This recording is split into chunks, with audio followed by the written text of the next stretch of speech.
Good morning dear students, हमारा chapter planning चल रहा था और इसके हम लास्ट स्टेप पर हैं। आइए आज देखते हैं टाइप्स ऑफ प्लान। इससे पिछली वीडियो में हमने आपको प्लानिंग प्रोसेस के बारे में बताया था। आज हम आपको टाइप्स ऑफ प्लान के बारे में बताएंगे। देखिए, प्लान जो है वो टू टाइप्स के हैं। Number 1 single use plan and number 2 standing plan. इसको हम इस तरह से समझ सकते हैं कि सिंगल यूज प्लान जो है वो किसी स्पेसिफिक पर्पस के लिए बनाया जाता है। यानी कोई स्पेसिफिक इवेंट अगर हमारे सामने आ जाए तो हम उस स्पेसिफिक इवेंट को स्पेसिफाई करते हुए हम स्टडी करेंगे और स्टडी करने के बाद उसमें उसका जो भी सोल्यूशन होगा वो हम प्लान के थ्रू इंप्लीमेंट करेंगे और उस प्लान से हम वो अपने ऑब्जेक्टिव्स को अचीव करेंगे। ठीक है, तो वो प्लान जो हमारा सिंगल यूज प्लान है वो किसी स्पेसिफिक पर्पस के लिए है।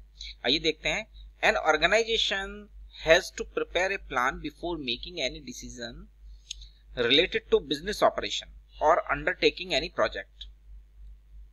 Plan can be classified into several types of depending on the use and length of the planning period. Certain plans have a short-term origin and help to achieve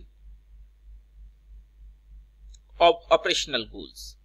These plans can be classified into single-use plan and standing plan. ठीक है, इसको हम standing plan भी बोलते हैं और single-use plan भी हम इसको बोलते हैं। ठीक है, मतलब जिनको हम क्लासिफाई कर सकते हैं। तो जो सिंगल यूज प्लान है हमारे, वो हम किसी स्पेसिफिक पर्पस के लिए है, वो केवल वन टाइम के लिए होते हैं। ठीक है, देखिएगा, a single use plan is develop for one time event और प्रोजेक्ट, यानी किसी स्पेसिफाइड पर्पस के लिए।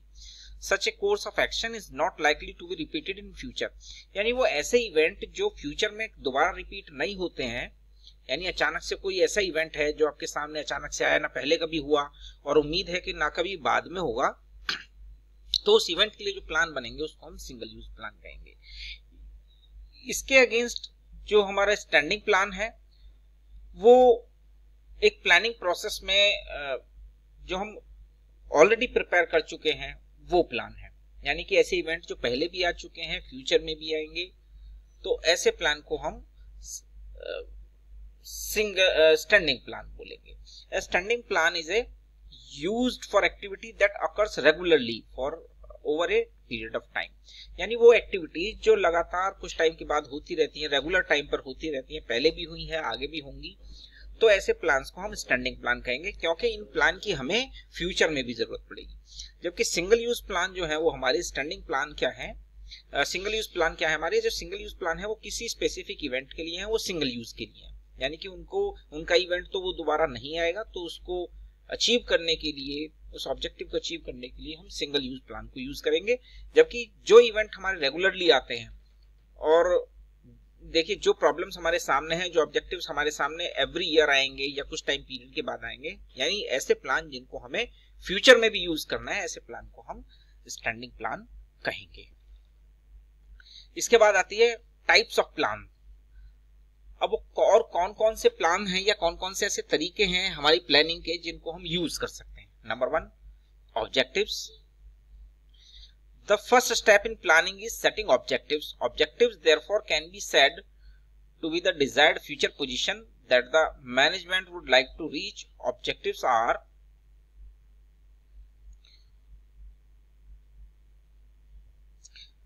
very basic to the organization and they are defined as end which the management seeks to achieve by its operations।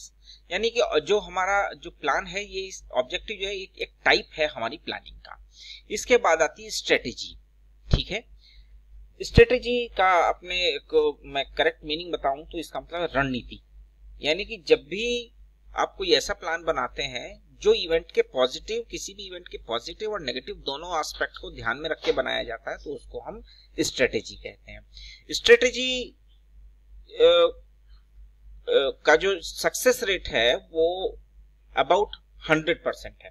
Reason क्या है कि अब अगर हम सिंपल लैंग्वेज में इसको समझें तो ऐसा होगा तो हम ऐसा करेंगे, ये हमारी प्लानिंग हुई, पॉलिसी हो गई। लेकिन अगर ऐसा नहीं हुआ तब हम क्या करेंगे, तो उसके लिए ये भी हम एक अपना स्टैंडिंग प्लान बना करके रखेंगे, एक एडवांस प्लान बना कर रखेंगे। तो इस तरह की प्लानिंग को हम स्ट्रेटजी कहेंगे। यानी कि अगर हमारा फर्स्ट प्लान फेल हो जाए तो इमीडिएटली हम अपने सेकंड प्लान को लॉन्च कर देंगे, जिससे कि हम अपने जो ऑब्जेक्टिव्स हैं उनको अचीव कर सकते हैं। यानी कि एक कॉम्प्रिहेंसिव प्लान जिसको हम बोलें। इसके बाद आती है हमारी policy. Policies are general guidelines या general statement that guide thinking और channelise energies toward the particular direction. Policy जो है वो किसी एक डायरेक्शन में काम करती है, यानी कि वो डायरेक्शन जो हमारे पास रेगुलरली आते हैं, या हम बात कहें कि जो इवेंट हमारे पास रेगुलरली आते हैं उनके लिए जो हम स्टैंडिंग प्लान बना करके रखते हैं, उनके लिए उनको हम पॉलिसी भी बोल सकते हैं। यानी कि पॉलिसी जो है वो क्या है, एक ही डायरेक्शन में काम करेंगे। हमें मालूम है ऐसे इवेंट आएंगे तो हम उन इवेंट्स को अचीव करने के लिए, या जो भी ऑब्जेक्टिव्स हैं, इवेंट के ऑब्जेक्टिव्स हैं, उनको अचीव करने के लिए जो हम पहले से ही प्लानिंग करेंगे उसको हम पॉलिसी का नाम दे सकते हैं। तो स्टूडेंट्स, इस तरह से हमारे पास ये कुछ टाइप्स ऑफ प्लान है, जिसमें procedure, rule, programming method, budget भी आप जानते हैं, अपने इकोनॉमिक्स में भी पढ़ा है कि बजट एक प्लान है। क्योंकि ये क्या करते हैं, आप एक प्लानिंग करते हैं एडवांस में, किस तरह की अपने इनकम एंड एक्सपेंडिचर्स जो हैं उनको बैलेंस करने के लिए। ठीक है, जो भी हमारे एक्सपेंडिचर्स हैं उनको मिनिमाइज करने के लिए और इनकम और एक्सपेंडिचर्स के बीच में एक जो रिलेशन है उसको मेंटेन करने के लिए हम बजट को यूज करते हैं। तो इस तरह से स्टूडेंट्स हमारे पास ये कुछ प्लान के टाइप्स थे। तो इस तरह से आज हमारा जो चैप्टर है प्लानिंग वो आज कंप्लीट होता है। इसके नोट्स आप बना लीजिए, गूगल क्लासरूम में आप अटैच कर दीजिए। इसके बाद हम अपने नेक्स्ट चैप्टर में आपसे मुलाकात करेंगे। Okay, thank you.